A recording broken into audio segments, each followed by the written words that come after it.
Hello students, तर आपण आता बघतोय कर्जफेडी रक्कमबाबत उपयोगाबाबतच्या तरतुदी.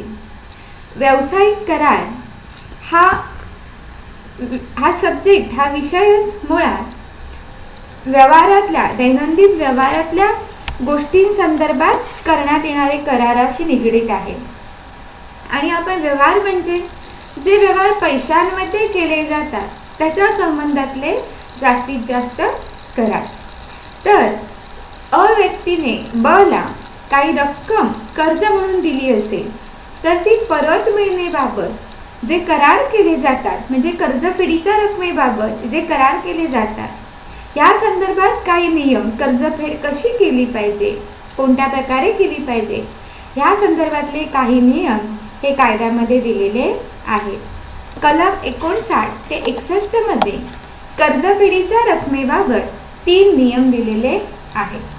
ह्या नियमचा उदय कुठून झाला तर इंग्लंडमध्ये क्लेटन नावाच्या व्यक्तीच्या एका खटल्यामध्ये असा कायदा ठरवण्यात आला की पैसे देणारा ऋणको, म्हणजे ज्या व्यक्तीने पैसे कर्जाऊ घेतले तो बॉरोवर, कुठल्या कर्जापोटी त्याने दिलेले आहेत व धनकोने ते पैसे त्याच कर्जासाठी जमा केले पाहिजे.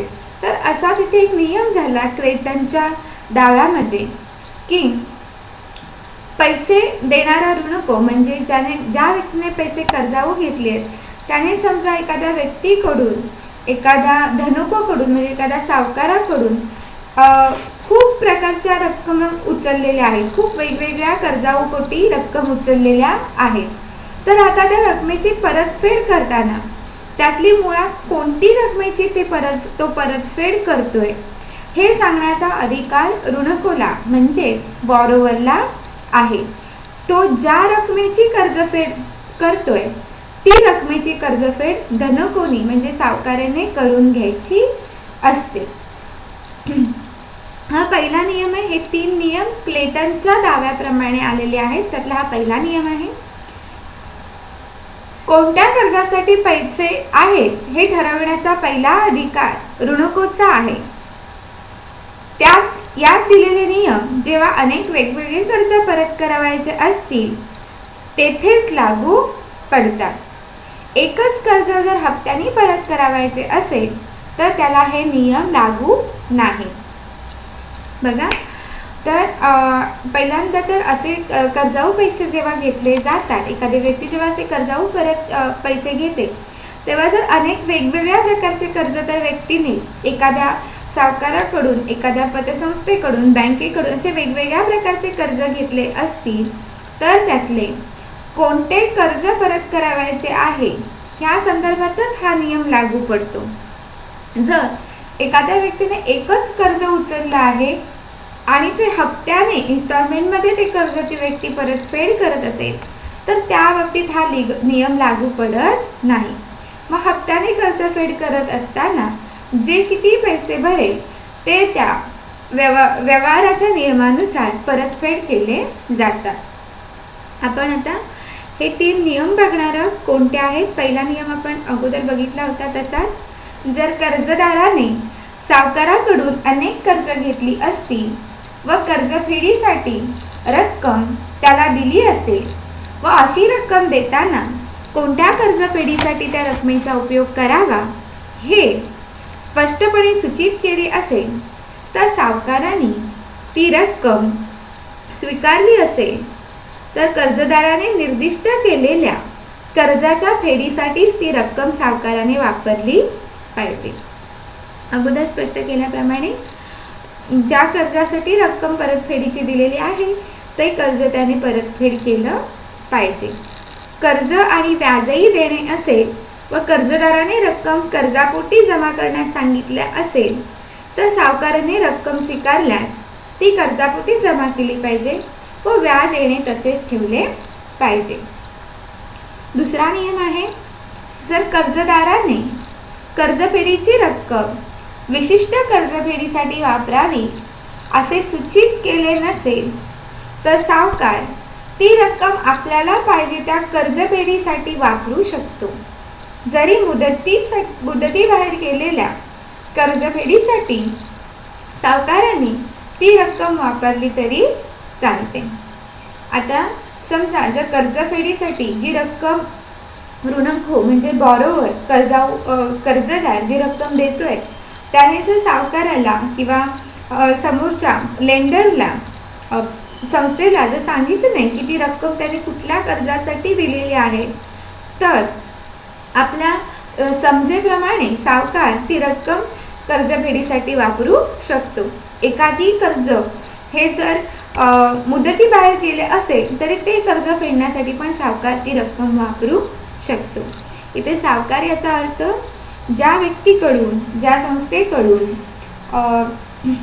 एखाद्या व्यक्तीने कर्ज घेतली आहे ती व्यक्ती किंवा संस्था. तिसरा नियम आहे, जेव्हा कर्जदाराने सावकाराकडे कर्जफेडीसाठी पाठवलेल्या रकमेचा उपयोग तेव्हा कोणत्या कर्जफेडीसाठी करावा हे करीत नाही व सावकारानेही याबाबत काही कृती केलेली नसते. प्रथम घेतलेल्या कर्जाची परतफेड प्रथम या तत्वाचा अवलंब तेथे केला जातो. कर्ज मुदतीबाहेर गेले असेल तरीही चालेल. एकाच दिवशी अनेक कर्जे घेतली असतील तर सर्व कर्जाची त्या प्रमाणात रक्कम परतफेडीसाठी वापरली जाईल. आता तिसरा नियम असा आहे, जर कर्जदाराने आपले पैसे कर्जफेडीसाठी काही रक्कम सावकाराकडे दिली आणि त्याने कोणतं कर्जफेड करायचं आहे हे तिथे नमूद केलं नसेल व सावकारानेही कोणत्या कर्जाची फेड करायची आहे त्याबाबत काही कृती केली नसेल, तर आपला फिफो-लिफो या पद्धतीप्रमाणे जे कर्ज प्रथम घेतलं असेल त्या कर्जाची रक्कम परतफेड केली जाते. समजा एकाच दिवशी अनेक प्रकारची कर्जे म्हणजे एकाच दिवशी 2 किंवा त्याच्यापेक्षा जास्त कर्जावर रक्कम जर घेतली असेल तर त्या रकमेनुसार त्या प्रमाणात त्या प्रपोर्शनने त्या कर्जाची रक्कम कमी केली जाते. समजा एकाच दिवशी त्या व्यक्तीने 10,000 रकमेचं, 20,000 रकमेचं, 30,000 रकमेचे असे 3 प्रकारचे कर्ज घेतलेत तर एकाच 2/3 या प्रपोर्शनने ते कर्ज परतफेड केलं जातं. सारांश आहे, करार पूर्तता ही करारातील व्यक्तींनी करार पूर्ण करायची वेळ लक्षात घेऊन त्यातील अटी पूर्ण करून योग्य वेळी व योग्य ठिकाणी केली पाहिजे. तसेच करारातील अटी या कायदेशीर असल्या पाहिजे. सगळ्यात महत्त्वाचा मुद्दा आहे हा की करार हे साधारणतः व्यवहाराच्या बाबतीत पैशांच्या बाबतीतच जास्त केले जातात. त्यामुळे हे 3 नियम आहेत त्याच्या बाबतीत, कर्जफेडी बाबतीत. त्याच्यानंतर आपण बघणार आहोत कराराची समाप्ती. कराराची समाप्ती म्हणजे काय ते सांगून करार समाप्ती कोणत्या पद्धतीने करता येईल ते सांगा. कराराची समाप्ती जर कायदेशीर पद्धतीने केली तर दोन्ही पक्ष त्यांच्या जबाबदारीतून मुक्त होतात. म्हणजे 2 व्यक्तींमध्ये जेव्हा कुठलाही करार होतो, कोणताही ठराव कायदेशीररित्या करारात रूपांतर होतो, करार होतो, त्यावेळेला त्याने आपापल्या जबाबदाऱ्या पार पाडून एखाद्या व्यक्तीने दुसऱ्या व्यक्तीला जी वस्तू द्यायची आहे किंवा जी सेवा द्यायची आहे ती देऊन आणि त्याच्या बदल्यातला मोबदला दुसऱ्या व्यक्तीने पहिल्या व्यक्तीला देऊन जर आपापल्या जबाबदारीतून ते मुक्त झाले तर कायदेशीररित्या कराराची समाप्ती होते. त्यांचे संबंध संपुष्टात येतात. त्याचबरोबर कराराने निर्माण केलेले अधिकार व जबाबदाऱ्याही संपुष्टात येतात. म्हणजे एकदा कराराची समाप्ती झाली की त्या करारासंदर्भात असणारे त्यांचे संबंध, त्या कराराचा कोणताही भाग भविष्यात आडकाठी आणू शकत नाही, अडथळा निर्माण करू शकत नाही. त्या करारासंदर्भात येणारे सगळ्या जबाबदाऱ्या पूर्ण होतात. कराराची संमती कोणत्या पद्धतीने करता येते? करार समाप्तीच्या पद्धती 6 आहेत. आपण 6 करार समाप्तीच्या पद्धती बघणार आहोत. पहिली पद्धत आहे कराराची पूर्तता करून. दुसरी पद्धत आहे परस्पर संमतीने. तिसरी पद्धत आहे अशक्य झाल्यामुळे करार समाप्त होतात. चौथी पद्धत आहे काल मर्यादा, वेळ संपल्यामुळे करार समाप्त होतात. पाचवी पद्धत आहे कायद्यातील नियमाने करार समाप्त होतात. आणि सहावी पद्धत आहे करार भंग केल्यामुळे करार समाप्त होतात. ह्याच्यामध्ये परस्पर संमतीने करार समाप्त होतात याच्यामध्ये आपल्याला वेगळे 6 पॉईंट बघायचे आहेत. आणि करार भंग केल्यामुळे करार समाप्त होतात ह्याच्यामध्ये आपल्याला वेगळे 2 पॉईंट बघायचे आहेत. तर करार समाप्तीच्या या 6 पद्धती आहेत. आपण 1 बाय 1 ह्या पद्धती बघूया. कराराची पूर्तता करून करार समाप्ती ही सर्वसामान्य आणि नेहमीची पद्धत आहे. एखादा करार पूर्ण करायचा, दोन्ही पक्षांनी आपापली आश्वासने पूर्ण करायची व कराराची समाप्ती करायची. करार पूर्ण करणे हे त्या करारातील अटींवर अवलंबून असतं. करारातील अटींप्रमाणे करार पूर्ण करावा लागतो. जिथे प्रस्तावक करारपूर्तीची इच्छा व तयारी दर्शवतो परंतु प्रस्तावता त्याचा स्वीकार करत नाही, तेव्हा प्रस्तावकाला कराराची पूर्तता न केल्याबद्दल जबाबदार धरता येणार नाही. तसेच प्रस्तावत्याबद्दलचे त्याचे अधिकार अबाधित राहतात. बघा, एखाद्या करारामध्ये समाप्तीसाठी किंवा तो करार पूर्ण करताना असं जर झालं, प्रस्तावक म्हणजे ज्याने प्रस्ताव मांडला आहे तो पक्ष, ती व्यक्तीने तो करार पूर्ण करण्याची इच्छा किंवा तयारी दर्शवली की मी तो करार पूर्ण करणार आहे, परंतु प्रस्तावता त्याबाबत कोणती जबाबदारी स्वीकारत नाही, त्याबाबत तो असा स्वीकार करत नाही, करार पूर्ण करण्याबाबत तो जबाबदारी घेत नाही. अशा वेळेला प्रस्तावकाला त्याने तो करार नाकारला तर त्याला त्यासाठी कायदेशीररित्या जबाबदार धरता येत नाही. म्हणजे इथे दोन्ही पक्षांच्या परस्पर संमतीने, परस्पर इच्छेने करार समाप्त होत असतो. दुसरा प्रकार आहे परस्पर संमतीने किंवा एकमताने करार समाप्ती. जे करार पूर्ण करण्याची आवश्यकता नाही ते परस्पर संमतीने किंवा एकमताने समाप्त करू शकतो. बघा, काही करार असे असतात की जे पूर्ण करायची आवश्यकता नसते, मग ते दोन्ही पक्षांच्या, दोन्ही व्यक्तींच्या परस्पर संमतीने ते करार समाप्त होत असतात, ते पूर्णत्वास जात नाही. याचे 6 प्रकार आहेत, आपण बघूया ते. पहिला प्रकार आहे कराराचे नूतनीकरण. कराराचे नूतनीकरण म्हणजे सध्याच्या कराराच्या जागी त्याच पक्षाने नवीन करार करणे किंवा सध्याचा करार रद्द करून त्यासाठीवर एका पक्षाने तिरायताशी करार करणे. उदाहरणार्थ, ब ला काही रक्कम देणे लागतो. ब व क एकत्र येऊन ठरवतात की आता ब आपली येणी च्या ऐवजी क कडून घेईल. म्हणजेच पूर्वीचे चे येणे संपुष्टात येते व नवीन क कडून ब ला येणे निर्माण होते. बघा, करार समाप्तीच्या या प्रकारामध्ये, कराराचे नूतनीकरण या प्रकारामध्ये एक नावाच्या व्यक्तीला ब ला काही रक्कम द्यायची असते. नावाची व्यक्ती आणि ब नावाची व्यक्ती आणि क नावाची व्यक्ती असे ठरवतात की ब ला जे काही पैसे देणार आहे ते आता तो क कडून घेईल. अशा प्रकारचा जेव्हा करार घेतो त्यावेळेला नवीन करार हा आणि क मध्ये निर्माण होतो आणि आपोआपच आणि ब मधील जो करार असतो तो संपुष्टात येतो. दुसरा प्रकार आहे करारात बदल.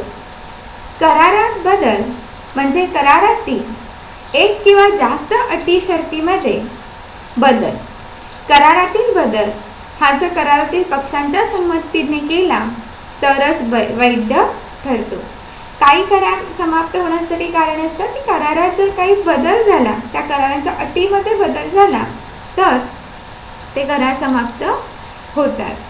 करारातील बदलांमध्ये करारातील अटींमध्ये बदल होतो, करारातील पक्षांमध्ये नाही. तर नूतनीकरणामध्ये करारातील पक्षातही बदल होऊ शकतो. आपण जो मुद्दा बघितला होता करारातील नूतनीकरण, ह्याच्यामध्ये पक्षही बदलू शकतात. म्हणजे चे ब शी असलेला करार समाप्त होऊन बचा कशी करार येतो, म्हणजे इथे करारातील पक्ष बदल झालाय.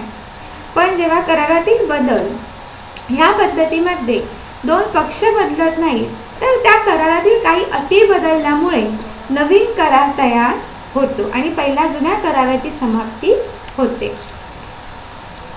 तिसरी पद्धत आहे, जेव्हा करारातील एक व्यक्ती दुसऱ्या व्यक्तीकडून ठरलेल्या वचनाबद्दल दुसरे काही घेऊन त्याला पहिल्या वचनातून मुक्त करू शकतो किंवा त्याला काही सवलती देऊ शकतो. इथे करारातील एक व्यक्ती करारपूर्तीच्या आपल्या वचनाऐवजी दुसरे काही करण्याचे कबूल करतो. अशा प्रकारचा बदल सर्व संबंधितांच्या संमतीने करता येतो. ठराविक रकमेपेक्षा कमी रक्कम घेतली तर त्याला सहमती म्हणतात व जे रक्कम प्रत्यक्षात घेतली त्याला समाधान म्हणतात. बघा, तिसरा मुद्दा आहे, तिसरी पद्धत आहे सहमती व समाधान. आपण कराराच्या पद्धती, करार समाप्तीच्या पद्धती बघतोय. त्यामध्ये आपण पहिला प्रकार बघितला होता कराराची पूर्तता करून करार समाप्ती. त्यानंतर आपण बघतोय परस्पर संमतीने किंवा एकमताने करार समाप्ती. ह्याच्यामध्ये आपण 6 वेगवेगळे प्रकार बघतोय. त्यातला आपण कराराचे नूतनीकरण हा प्रकार बघितला, करारात बदल हा प्रकार बघितला आणि आपण आता बघतोय सहमती व समाधान.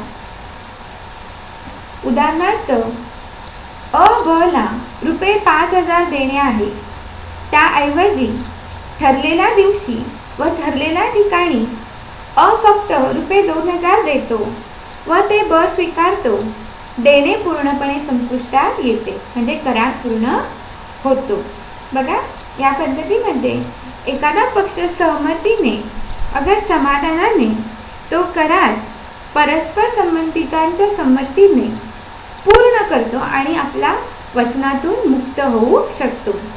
मग तो प्रत्यक्षात ठरलेल्या कराराची पूर्ण रक्कम अदा करेल किंवा त्याच्याऐवजी काही थोडी रक्कम, तो कमी रक्कम अदा करेल. पण जर ती दुसऱ्या पक्षाने संतुष्टपणे घेतली तर तो करार पूर्णपणे संपुष्टात येतो. चौथी पद्धत आहे अधिकाराचा त्याग करून. करारातील कोणत्याही एका पक्षाने आपले करारातील अधिकार स्वेच्छेने सोडून दिले तरीही कराराची समाप्ती होते. दोन्ही पक्ष एकत्र येऊन ठरवतात, यापुढे आपण कराराने बांधलेले नाही. अशा प्रकारे अधिकाराचा त्याग मुद्दाम व सर्व माहिती असून केले पाहिजे. दोन्ही पक्ष एका दुसऱ्याला करारातून मुक्त करण्यास संमती देतात. अधिकाराचा त्याग करून म्हणजे दोन्ही पक्षाने परस्पर सहमतीने तो कराराची समाप्ती करण्यासंदर्भात ती कराराची समाप्ती केली जाते. दोन्ही पक्ष एकत्र येतात आणि तो करारात आपण बांधलेला नाही, तो करार आपण त्याग करूया, तो करार आपण संपवूया, अशा प्रकारचे ते संमती देतात. हक्कांचे विलीनीकरण. कराराचे विलीनीकरणाचे कारण म्हणजे जेव्हा करारातील एक व्यक्तीच्या कनिष्ठ अधिकाराचे रूपांतर वरिष्ठ अधिकारात होणे, कनिष्ठ अधिकार नष्ट होऊन त्याच व्यक्तीस वरिष्ठ दर्जाचे अधिकार प्राप्त होणे म्हणजे विलीनीकरण होय. यामध्ये वरिष्ठ दर्जाच्या हक्कात कनिष्ठ दर्जाचे हक्क विलीन होतात व कनिष्ठ दर्जाचा हक्क असलेला करार रद्द होतो. बघा, हक्काचे विलीनीकरण हा करार समाप्तीचा एक प्रकार आहे. त्याच्यामध्ये ज्या वेळेला एखादी व्यक्ती ही उच्च अधिकारामध्ये जेव्हा त्या व्यक्तीचा हक्कांचं रूपांतर होतं त्यावेळेला त्यांचे कनिष्ठ अधिकार नष्ट होतात व नवीन करार उदयाला येतो. उदाहरणार्थ, अ ज्याचा भाडेकरी म्हणून एका जमिनीवर ताबा आहे, नंतर जेव्हा तीच जमीन तो विकत घेतो तेव्हा त्याचा भाडेकरू म्हणून जे अधिकार असतात ते मालकी हक्कात विलीन होतात. वर्जनीय करार रद्द करणे. वर्जनीय करार रद्द करण्याचे अधिकार एका पक्षाला असतात. जर त्या पक्षाने आपल्या अधिकाराचा वापर करून करार रद्द केल्यास दुसऱ्या पक्षानेही कराराची पूर्तता करण्याची गरज नाही. तो करारातील जबाबदारीतून मुक्त होतो.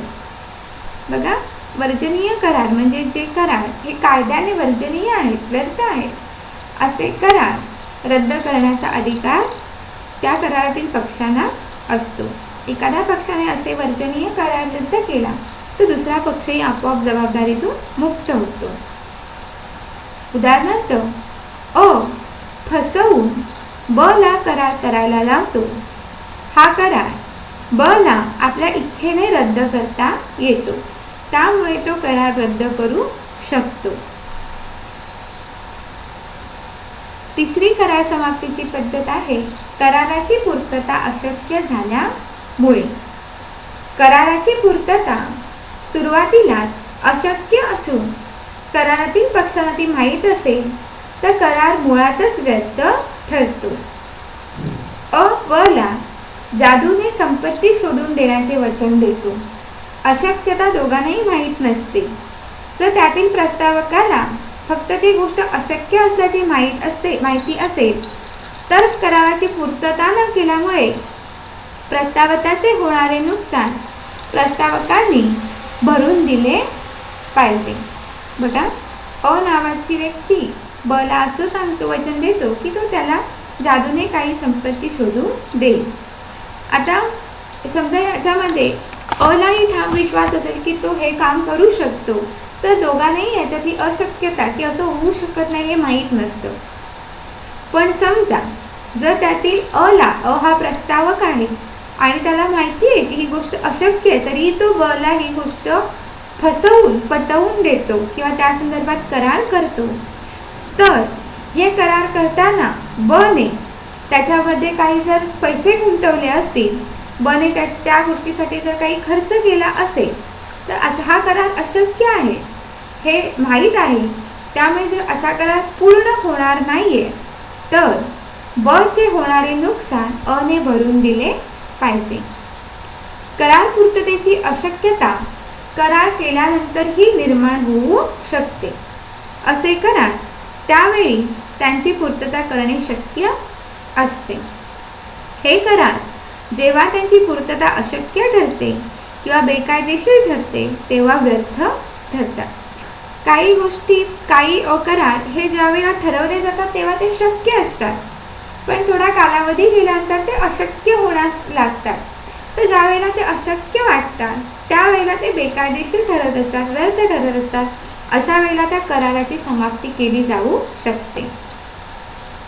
इथे केस स्टडी दिले ह्या शक्यते संदर्भात.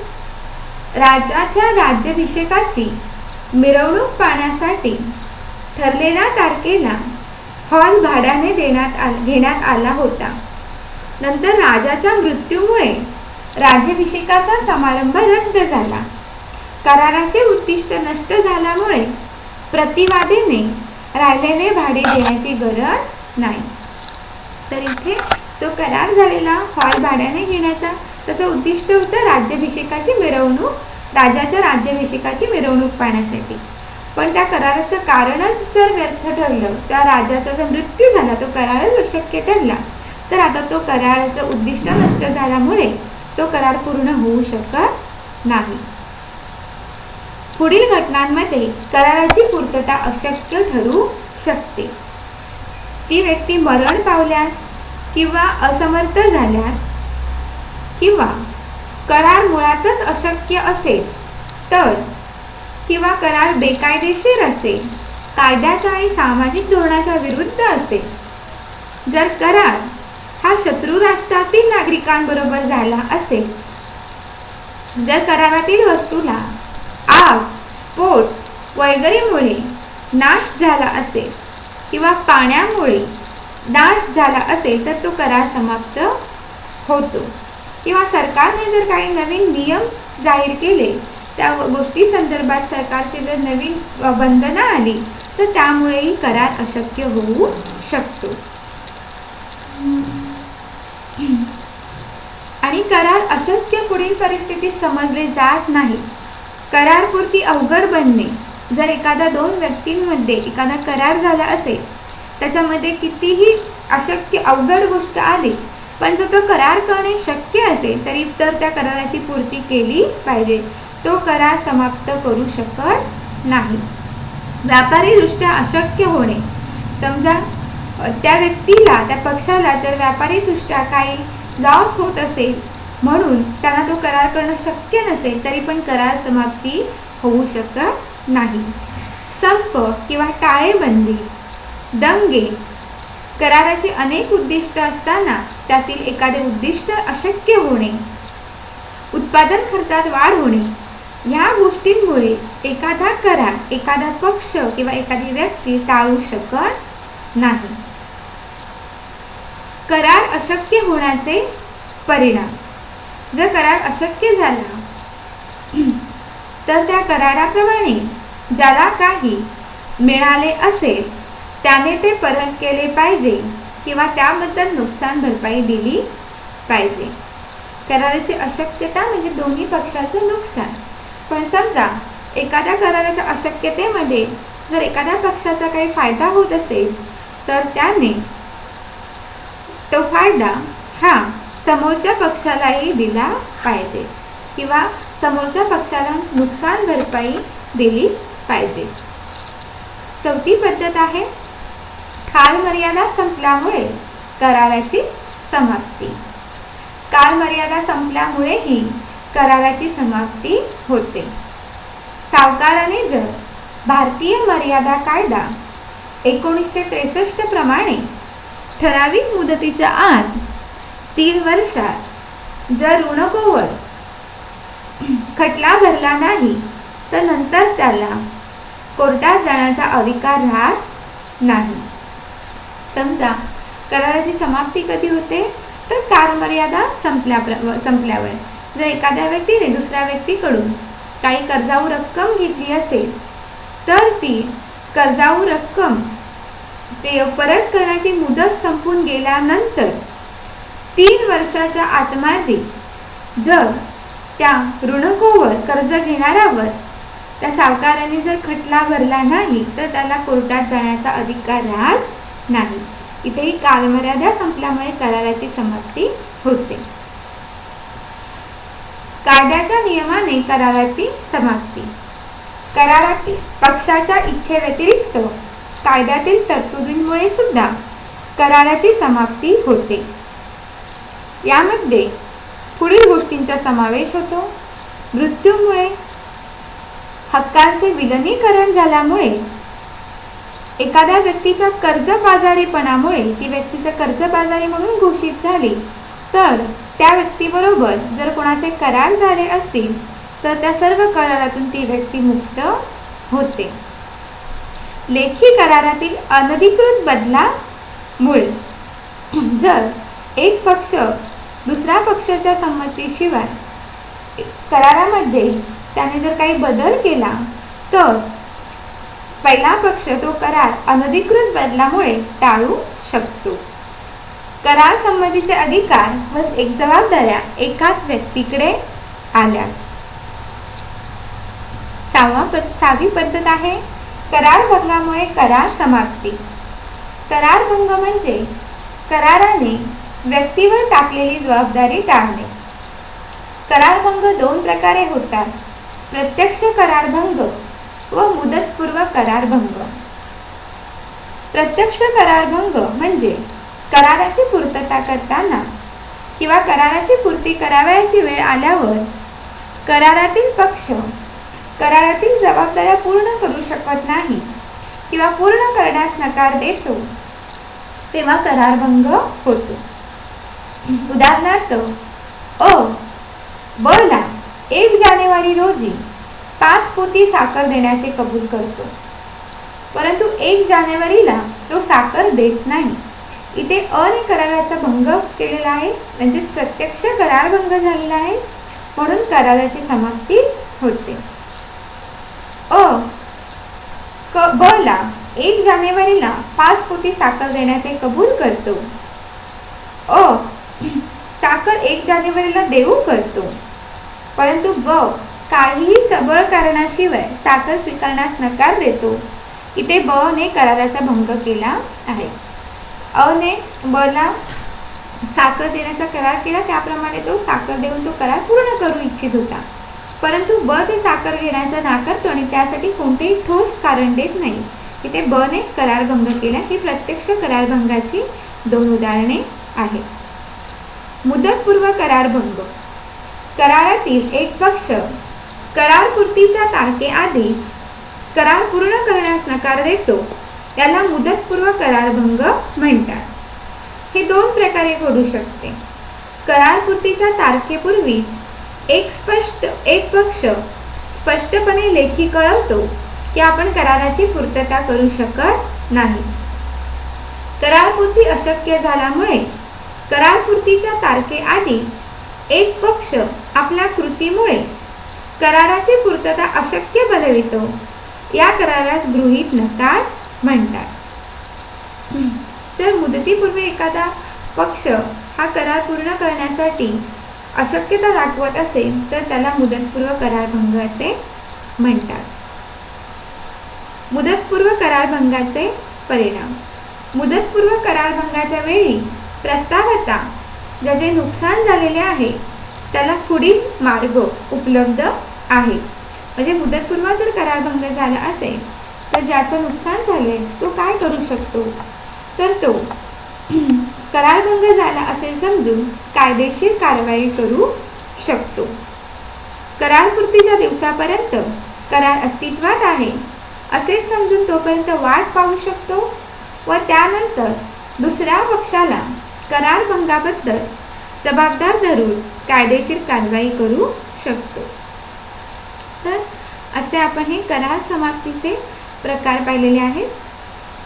करार समाप्तीचे प्रकार पाहिलेले आहेत. ह्याच्यामध्ये करारभंग झाल्यामुळे जे नुकसान भरपाई होते ती कशी वसूल करून घेतली जाऊ शकते, तर नुकसान भरपाईची रक्कम म्हणजे करार मोडलेल्या दिवसाची किंमत व करारात ठरलेली किंमत यातील फरक.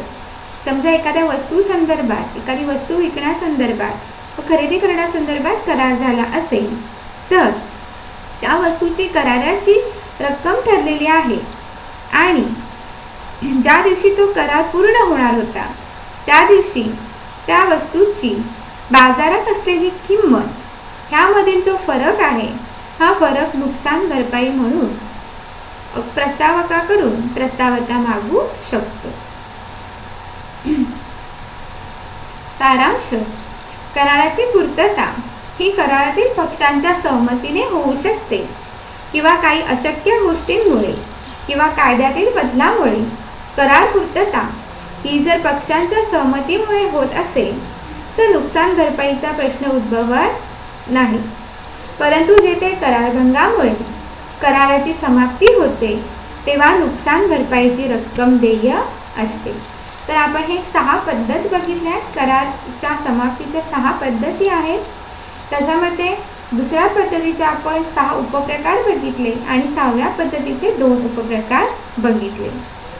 आपण नेक्स्ट व्हिडिओ लेक्चरमध्ये बघणार आहोत करारभंग आणि त्याविरुद्धच्या उपाययोजना.